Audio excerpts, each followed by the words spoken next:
Mi nombre es Pablo Toledano, soy guardaparques y trabajo para la Dirección de Recursos Naturales de la provincia de Mendoza.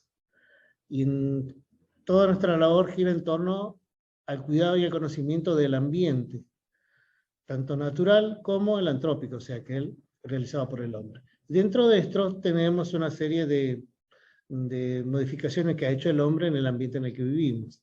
De ellos el que se destaca es el arbolado público, aquel que tenemos en las distintas ciudades de la provincia de Mendoza. Entonces, nuestra provincia se caracteriza por poseer un arbolado en todas sus ciudades.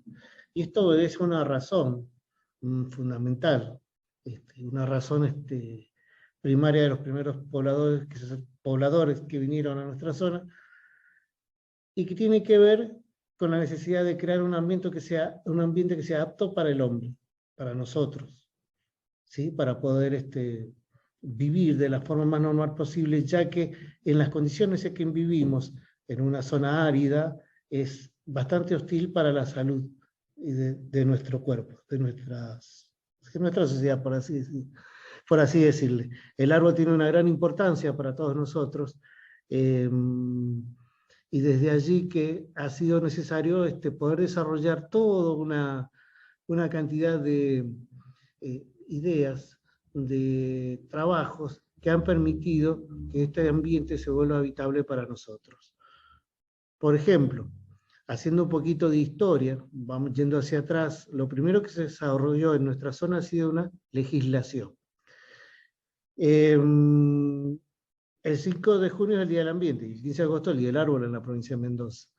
Y mirando en el diario Los Andes, donde hace un poco de historia, ahí recuerda, por ejemplo, que en la época de la conquista, cuando estaban los primeros asentamientos humanos, aparece entre los escritos que quien destruyera un árbol intencionalmente podría recibir hasta 100 azotes, y 50 a quien le cause daños por descuidos. Esto era lo que estaba previsto en aquel entonces, ¿sí? Pensando que los que emigraban de España hacia nuestra zona ya habían vivido esta gran tala de árboles, este gran cambio del ambiente en lo que fue España para construir buques y venir a nuestra zona. Entonces, ya eran conscientes de la importancia del árbol. Otro antecedente, por ejemplo, de 1650, dice que la conservación es muy importante, ¿no? Que dice que no debe haber un lugar bueno sin montes ni árboles. Y si los del pasado no lo hubieran conservado, no lo gozarían los del presente, y si los de los presentes no lo conservaran, no lo tendrán los venideros. Esto ya se publicaba en aquella época. Y otra anécdota que hay en la historia de la provincia de Mendoza es una que ocurrió en el año 1880, porque en aquel entonces las leyes se hacían cumplir. Y es que figura en los anales, en los archivos, una multa que se le hace al gobernador por no salir a regar el árbol de frente a su casa. Porque cada vecino tenía que cuidar el árbol que estaba frente a su casa. Esto fue lo que permitió que desarrollemos hasta nuestros tiempos toda esta arboleda que tenemos dentro de las ciudades, que nos permite poder vivir de manera, digamos, normal, lo más cercana posible a cualquier ambiente que tenga las características que necesitamos para vivir nosotros. Les recuerdo nuevamente, vivimos en un ambiente árido, que no es el más apto para el ser humano, ¿sí? Las leyes en aquel entonces desarrollan un concepto para nuestra zona, ¿sí? Que era lo que se conoce como la ciudad-bosque.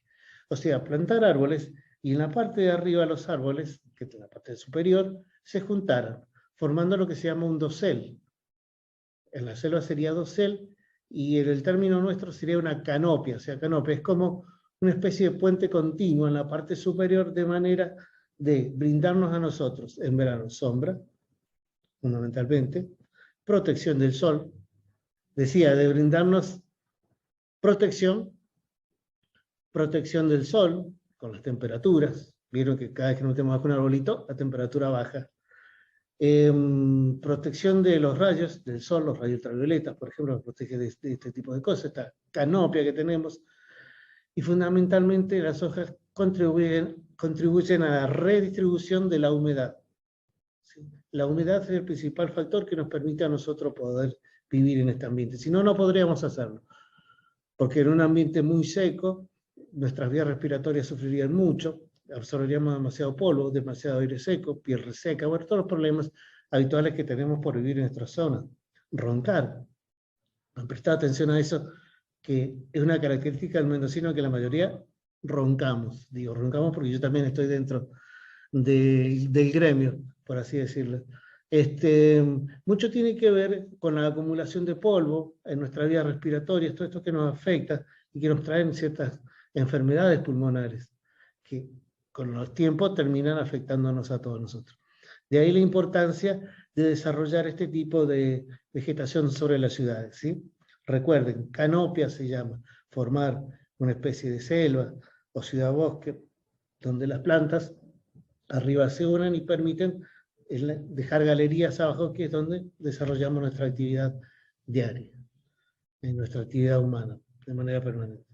Estas requieren mantenimiento, son plantas que llevan un gran desarrollo, y la principal que tenemos en la ciudad es el plátano, que lo podemos ver casi en todas las plazas de los departamentos, que es uno de los árboles más resistentes que tenemos, viven muchos años, tienen un gran desarrollo, y sobre todo generan mucho oxígeno, todos sabemos que los árboles generan oxígeno, y redistribuyen con sus hojas la humedad en el ambiente, para hacerlo más amigable hacia nosotros.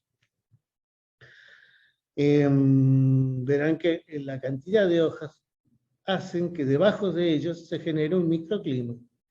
Esto es lo que yo les hablaba de los beneficios que nos trae el árbol y que nosotros lo utilizamos de manera cotidiana, sobre todo en verano, y como es tan cotidiano es como que pasa desapercibido, pero en realidad ahí lo tenemos y es lo que nos permite poder vivir mucho mejor. Estos árboles tienen que tener ciertas características: ser resistentes a enfermedades, crecer rápido, vivir muchos años, que es lo que tienen que ver, y otra de las cosas, ser caducifolios. ¿Qué quiere decir eso? Que sus hojas en invierno caigan, que no permanezcan todo el año. Los árboles que tienen hojas todo el año se llaman perennifolios, y los que tienen hojas que caen en otoño y en invierno se llaman caducifolios. ¿Por qué? Porque al caer todas las hojas permite que los rayos solares lleguen hasta las casas, vienen hasta el piso y sirva para calentar y para calefaccionar las casas en invierno y en verano. Algo muy importante que siempre hemos ido utilizando en nuestra zona, ¿sí? Los árboles, bueno, decíamos, generan una gran cantidad de beneficios, como lo que podemos ver acá, ¿no? El oxígeno, todos lo conocemos, el vapor de agua, refresca el aire, lo humedece, que es tan importante, retiene las partículas de polvo que flotan en el aire, ¿sí? En grandes masas funcionan como amortiguadores de ruidos. Podrán notarlo en algunas rutas, algunos caminos que totalmente rodeados de árboles permite la absorción de ruidos, ¿sí? Por supuesto, protege el suelo, evitando el desgaste, la erosión, y otra de las cosas que tiene es que sirven de pequeños ecosistemas para algunas comunidades de animales que conviven con nosotros. Lo podemos ver en las aves, los pajaritos que tenemos dentro de la ciudad, que pueden convivir también con nosotros de manera pacífica y compartiendo el espacio. Todo esto se genera a través de un árbol. Les decía la importancia que tienen los forestales en la provincia. Tenemos una gran cantidad de leyes que se han ido elaborando a medida que va pasando el tiempo, que van apareciendo algunas necesidades o algunos cambios, de manera tal de mejorar esa legislación que nos permita mantener y mejorar más aún el arbolado público en nuestra zona. Esta que tenemos acá es una serie de leyes que no se la voy a escribir porque es un poco denso hablar de ellas, pero para cualquiera que tenga dudas, miren, tan solo acá a simple vista tenemos 2, 4, 6 leyes que hemos tomado para la provincia de Mendoza, tan solo con lo que tiene que ver con los forestales.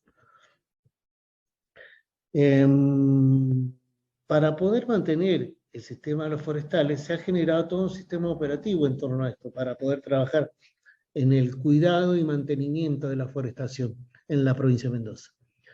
Recordemos que el gobierno de la provincia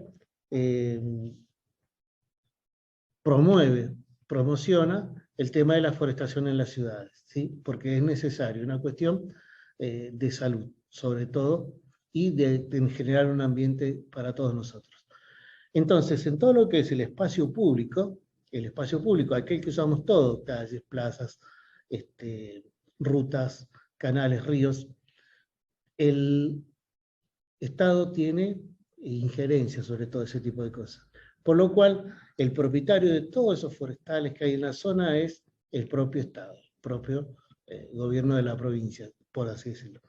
Es el dueño de todos estos forestales, ¿sí? Es el encargado de cuidarlo, mantenerlo, de sacarlo cuando es necesario y reforestar también en todo esto. Para eso se ha organizado, se ha redistribuido en distintos poderes del Estado para poder llevar adelante esta actividad, ¿sí? Entonces, cuenta la provincia con una autoridad superior que tiene el poder de policía, que es la Dirección de Recursos Naturales Renovables. ¿Cuál es la función? De autorizar la erradicación de los forestales, el derrame o desbrotes, en aquellos lugares donde sea necesario. Lo autoriza la Dirección de Recursos Naturales. ¿Y quiénes los ejecutan?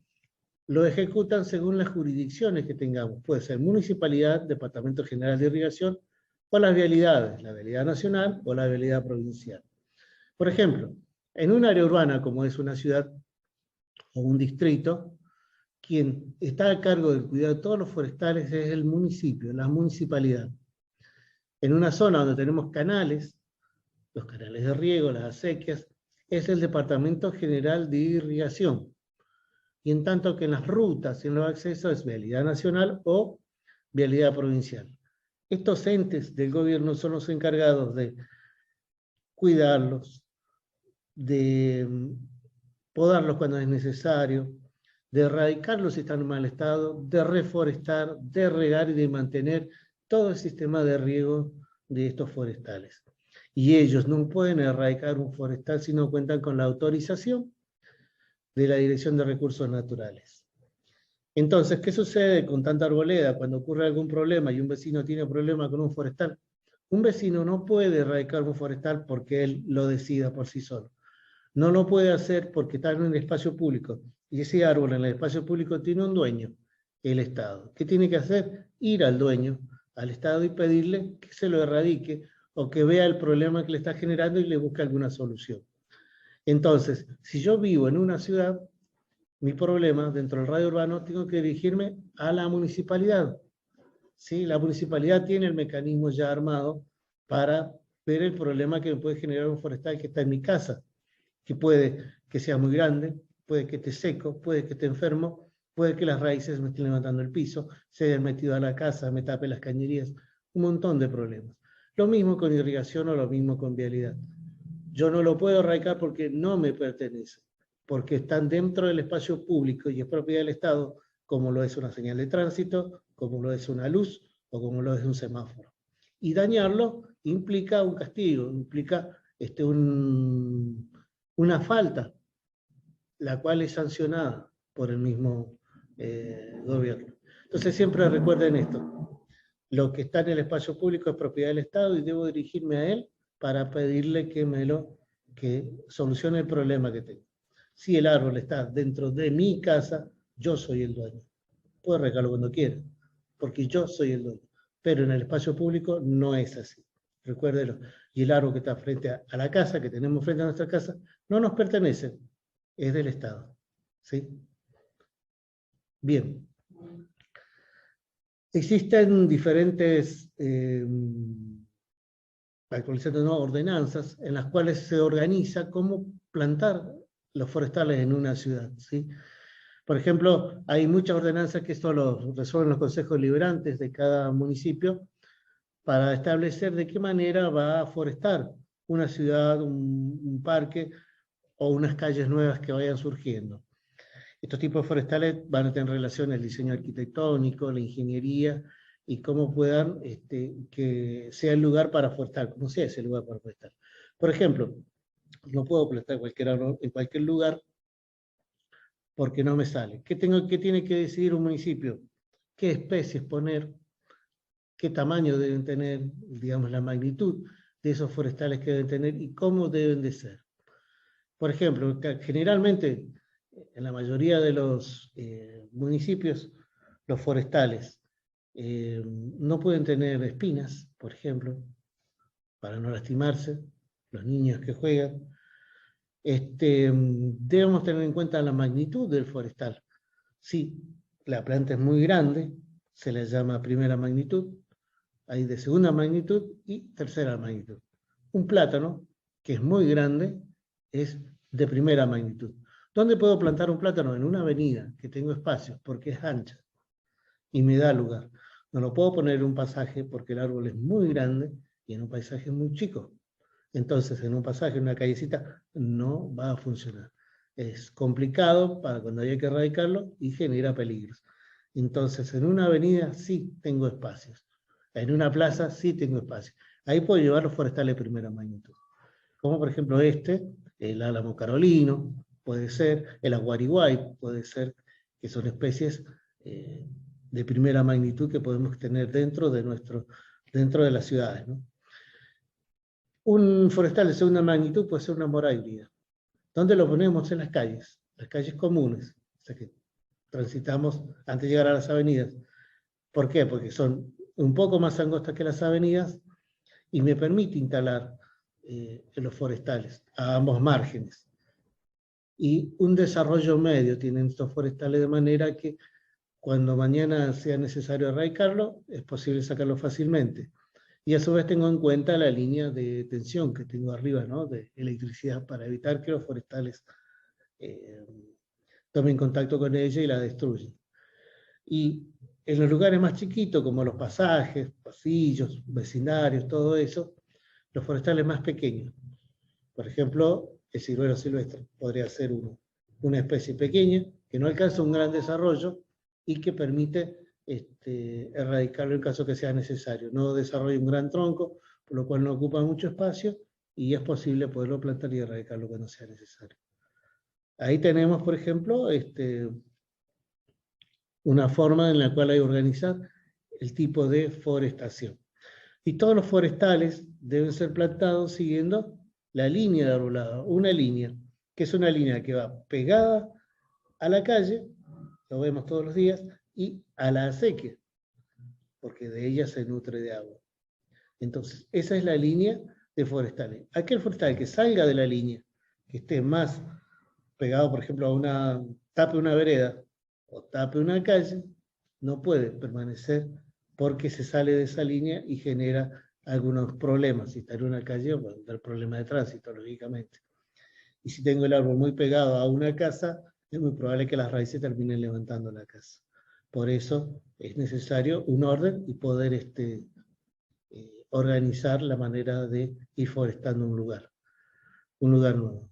Bien, todo esto son ordenanzas, son leyes que existen que generalmente atienden lo que yo les comentaba, esto de cómo plantar los forestales y cómo ordenarlos dentro de una ciudad. Otra de las cosas que se va haciendo es en el tema de las áreas rurales.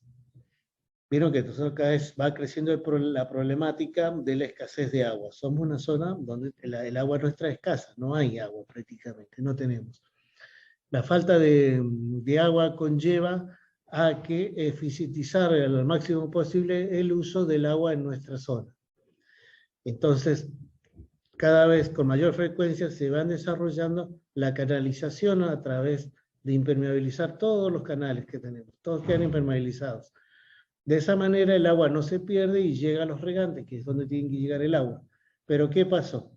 No tenemos agua para los forestales.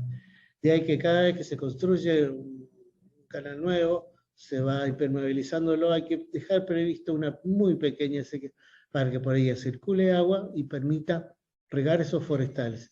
Y al final de la línea de forestales, nuevamente, vuelve, se sequecita el canal de manera de devolver todo el agua sobrante y que no se pierda. De esa manera tratamos de eficientizar el uso del agua, que cada vez es más importante en nuestra zona, haciendo más necesario en el lugar. La falta de riego de ellos genera problemas, como que la forestación comience a secarse. Y si a eso le sumamos que se va secando la costumbre de quemar las banquinas para desmalezarlas, por razones de seguridad, para que esté limpia, para todo lo que creamos, vamos atentando en contra del arbolado público, vamos quemando sus bases, se van ahuecando, y el forestal se va ablandando y lentamente va perdiendo estabilidad, lo que va a conllevar a que con una tormenta como las que tenemos, o viento como los que se están desarrollando últimamente, los forestales caigan y generen problemas, como ya los han generado y algunos han sido de público conocimiento que hemos tenido. Bien, ¿cómo plantar un árbol? Bueno, el esquema, acá lo que es sencillito para entenderlo, nosotros tenemos la línea de la acequia, que se llama, o el canal, y a partir del fondo hacia abajo, de ese fondo hacia abajo es como yo debo hacer el hueco para poner mi arbolito, para plantarlo, el arbolito que va a ir en el espacio público. ¿Por qué hacia abajo? Porque si lo pongo más arriba, las raíces que van a buscar humedad van a ir por la parte superior. Y nuestra tendencia a regar las veredas, el agua siempre cerca de los jardines, hace que las raíces se vayan a las casas y terminen levantando las veredas y por ende también algunas casas rompiendo los pisos internos o tapando las cañerías de desagüe. En cambio, si lo ponemos de la línea de la acequia hacia abajo, el forestal solo va a ir buscando las napas y no vamos a tener ese problema de levantamiento. Pero no tan solo eso. Hay que mantenerlo y mantener siempre limpio ese nichito alrededor del árbol para que no se llenen de hojas. Muchos lo tapan para que no caiga gente que va caminando de manera distraída y eso es malo porque hace que las raíces se eleven. Lo ideal es hacer una rejita en torno al tronco y mantenerla de esa manera tapado abajo y permitir que las raíces no se vengan hacia arriba. Es la forma de cómo se planta un forestal. En esta imagen está bien descrito acá con los obreros de algún municipio, cómo lo han puesto. ¿Ven? Del nicho hacia abajo está puesto el forestal. Y hacia arriba queda vacío, no se llena con nada, para que las raíces no suban hacia arriba. Y lo que lleva al lado es un palito que le ponemos, un tutor que se llama, para que se desarrolle recto, lo más recto posible. Y la copa dejarla, no podarla ni nada por el estilo, porque el árbol solo se equilibra, no necesita que lo podemos. Y este es un ejemplo de cómo queda un forestal ya plantado. ¿Ven? Queda la hoja, el nicho, la acequia y el forestal va hacia arriba, de la manera que tenemos de plantarlo.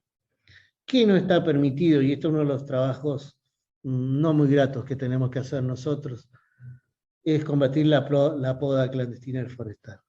No debo podar yo un forestal del espacio público porque no me pertenece, lo repito, es del Estado. Y que deba hacer eso del Estado.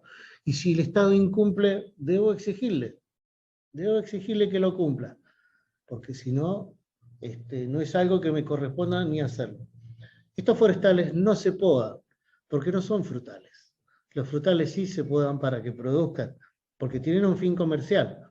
Estos forestales del espacio público no tienen fin comercial, es un fin de bien común, es un fin ecológico, para poder facilitar, generar un ecosistema que nos permita nuestra vida lo mejor posible. Si nosotros podamos, estos forestales se les genera estrés, se enferman, pierden su fisonomía, pierden el objetivo para el que fueron puestos, que es generar sombra, generar hojas, entonces viven menos años y por lo tanto no permitimos que se desarrolle en su total magnitud.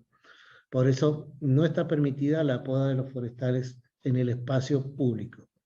Miren esto, por ejemplo, que no tiene sentido, no tiene dirección no tiene ningún sentido. La gente lo poda, porque dice, no, después da muchas hojas.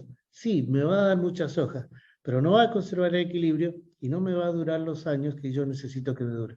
20, 25, 30 años. Con 5 o 6 años ya lo pierdo completamente. ¿Sí? Por eso que siempre a quienes realizan esta poda, de alguna u otra manera, les cuento, siempre nos enteramos quiénes están podando, porque siempre hay un vecino al que no le caemos bien, que teléfono y llama. Y vamos a fiscalizar, vamos a ver la zona. Y efectivamente, cuando nos encontramos con esto, se confecciona un acta por un daño a un bien público. ¿Sí? Un bien público, recuerden eso. Es como dañar un semáforo o dañar una señal de tránsito. Miren la diferencia acá que tenemos del arbolado público, ordenado, bien plantado, y el accionar de vecinos sin orden. ¿Sí? El daño que se produce y que no cumple el valor para el que fue plantado el árbol, y los que tenemos en esta zona que sí van cumpliendo lo que hemos hecho, para lo que es el objetivo. Es muy grande la diferencia que existe. Esto es el caso, por ejemplo, en las rutas, ¿no? En las rutas tenemos forestación a ambos costados, lo que nos permite evitar polvo adentro de la ruta, amortiguación de muchos ruidos, los ruidos de los camiones, de los vehículos a altas velocidades en la zona de todo esto. Y bueno, paisajísticamente también es muy, muy lindo, muy bonito. Así que esa es la importancia del arbolado público. Organizado, bien armado, nos va a permitir a todos generar un ambiente respirable, más habitable, por la zona en la que vivimos. Tengamos en cuenta la zona en la que vivimos, una zona árida, que es un poco complicada y no apta para nosotros, para poder convivir diariamente en ellas. Por eso es que siempre los incentivamos y a todos a que al realizar la plantación de forestales, siempre necesitamos forestales, pongamos forestales, pongamos forestales. Tengamos en cuenta este tipo de cosas. ¿Vieron? Repito nuevamente, bien abajo, por debajo del fondo de la acequia, donde los pongamos con un tutorial, que los cuidemos y los reguemos, porque los necesitamos. Necesitamos permanentemente estos tipos de forestales. Y, bueno, nos genera un paisaje muy lindo, ornamental, bello, como los parques y todas las zonas que estamos teniendo. Así que yo los invito, los incentivo a que cuidemos los forestales del arbolado público, no los destruyamos, los necesitamos por el bien de todos y los cuidemos por nosotros mismos y por los que nos siguen. Desde ya, bueno, espero que les haya servido de algo. Muchas gracias.